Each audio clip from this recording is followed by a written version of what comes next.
Si on prend Ouessant jusqu'aux années 1940, Ouessant était pratiquement autonome. Donc les gens, ils vivaient, ils se débrouillaient avec ce qu'ils avaient.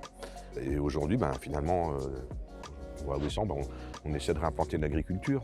Beaucoup de vieilles maisons à Ouessant, la charpente, c'est des mâts de bateau récupérés, c'est du bois qui venait à la côte. Sur Ouessant, vraiment, il n'y avait pas de bois, on faisait cuire les aliments avec de la bouse de vache séchée, avec du goémon, enfin voilà.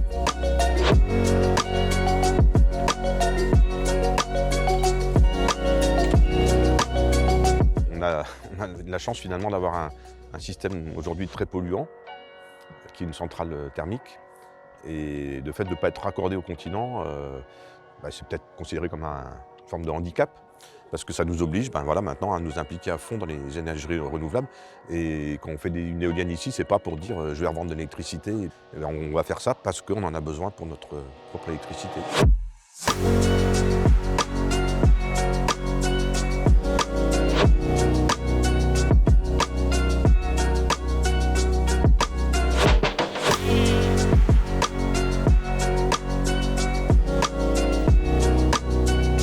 Ce qu'on est en train de faire, les mobilisations qu'on mène aujourd'hui, c'est pas pour finalement sauver notre confort ou nos modes de vie.